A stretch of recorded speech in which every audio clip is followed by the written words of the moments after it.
We are in Luke chapter 8, and we will begin reading at verse 43. Luke chapter 8, verse 43.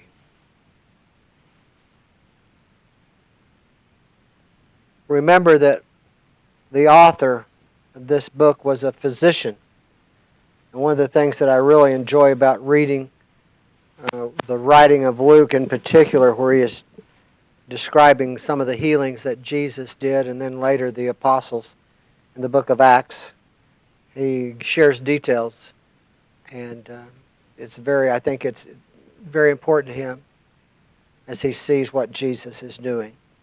Now, verse 43 begins, "Now a woman having a flow of blood for 12 years, who had spent all her livelihood on physicians and could not be healed by any, came from behind and touched the border of his garment, and immediately her flow of blood stopped."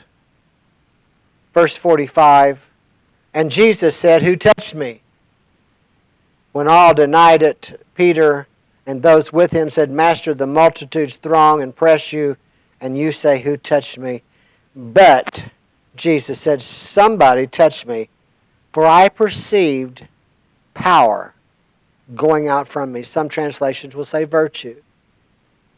The Bible goes on to say, "Now when the woman saw that she was not hidden, she came trembling and falling down before him. She declared to him in the presence of all the people the reason she had touched him and how she was healed immediately."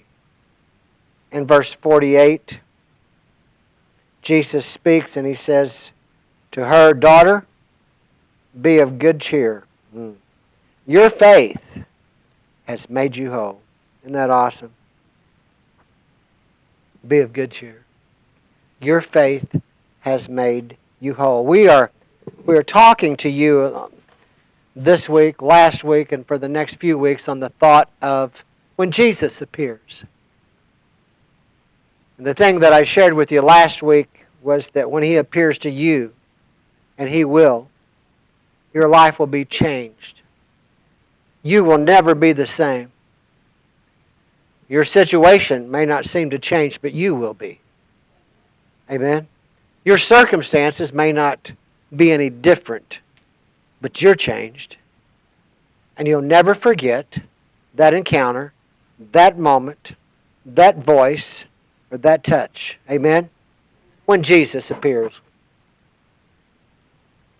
Last week we shared with you from Luke about how that Jesus had been asked to come to Bethany because Lazarus was sick. And we shared that Mary and Martha knew that if Jesus came, that Lazarus would be healed. But Jesus did not immediately come. And over this period of time, these number of days, Lazarus died and is buried. The grief that Mary and Martha felt for their brother was intense, and Jesus, remembering this was his friends, that they had ministered to him, they had supported him, they had lodged him. As he got to Bethany, if you remember the story, they said, "Lord, he's already deceased, he's already dead. And by now, his body stinks." But folks, can I tell you something? When Jesus appears, everything that has happened up to that point comes to a standstill. When Jesus appears, something good is going to happen. When Jesus appears, a life will be changed. And as you and I see, as we read the story, when Jesus appears, it translates and he passes through time for millennials. Today we read this story. We know that Lazarus was in the grave, and they opened the grave, and Jesus spoke and said, "Lazarus came forth," and he came forth bound with grave clothes. And Jesus said, "Loose him and let him go." Not only did he raise the dead, but he transcended time and eternity. And I want to tell you today that this same Jesus that we just read about last week with Mary and Martha and Lazarus, the same Jesus that we just read about that met this little woman with this issue of blood, he's still alive. He's still on the throne. His power has not changed. It has not diminished. He's the same yesterday, today, and forever. Can you say a good amen? Now, when you look at this story and you read through the different writings about the story in the Gospels, this woman is a no-name. And when I began to read that, I thought about how many people are considered no-names. We don't read about her family being with her. We don't know much about this woman. We don't know her name. There may be people today that are watching and you feel like that's you. You're a no-name. You're not important. No one really cares about you. Her name is not given, but here's something you and I need to know. Jesus knew her. Can you say a good amen? Many people may not know who you are. Many people may not know you by name. Many people may consider you just no one. But Jesus knows your name. Jeremiah spoke and he said, and when I was in the womb, he knew me. And I would say to you today, before you were even in the womb, he knew you. Oh my. You may think about your life and you think you're not going anywhere and you think that there's nothing happening and nothing's ever going to change. But I'm here to tell you, when Jesus shows up, things change. And the Bible lets us know she might have been a no-name to Luke. He didn't know her name. The people in the crowd didn't know her name, but Jesus knew her. And here's what he called her. He didn't call her Naomi. He didn't call her Ruth. He called her daughter. He knew who she was. He knew what her name was. He could have called her by name. He could have called her Mary. He could have called her whatever. But he called her daughter. That's a relationship. You have a relationship with Jesus Christ that transcends all the other relationships that you may have. It's more powerful and stronger. Your friends, your family, they may not have a lot to do with you. And yet you are blood related. But Jesus does. And he calls you his son and he calls you his daughter. So she was a no-name. The second thing I see about this woman, she was desperate. Desperate. Her situation was bad. And I just want to share a couple things. Number one, she was considered unclean. If you go to Leviticus chapter 15, verse 19, it says, when a woman has her regular flow of blood, the impurity of her monthly period will last 7 days. And anyone who touches her will be unclean till morning. Verse 20 says, anything she lies on during her period will be unclean.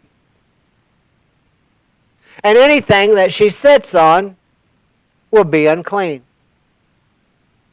12 years. She had hemorrhaged. 12 years. 12 years she had been unclean. We're going there. And if you read back and you read through those that were considered unclean, if you read back in particular those that had leprosy, they were to cry out, unclean, unclean. So she was desperate. She was considered unclean. She was broke. The Bible says she spent everything she had on doctors, physicians, and they couldn't help her. Any of you feel like that sometimes? The Word says not only had she had spent all her living. So, she was unclean, she was desperate, she was dirty, she was broke, she was terminal. What do you think about that? You see, a lot of things that we go through are for a period of time. Hard place. But it's for a period of time. She was terminal. So when you look at it, who would care for her? No one. Why? She was an outcast. No one was going to bring her into their home. But she would contaminate their home. She was terminal. She was broke. She was desperate. She had come to the end of herself. I wonder today how many people that have walked through this building today, that have walked on this parking lot that you and I walked in, that stop over here at the little station to get gas or a drink or something, that you passed on your way to church today. I wonder how many of them have come to the end of themselves. I wonder how many of them are desperate. And they're searching for answers. And they're looking for something. And every day is the same. Over and over and over, they are at the end of themselves. I want to tell you something. You may come to the end of yourself. And I hope when you do, you realize Jesus is here. This is the story. She's at the end of herself, but then Jesus is here. And you say, well, what do you mean? Back up with me just a little bit to verse 40.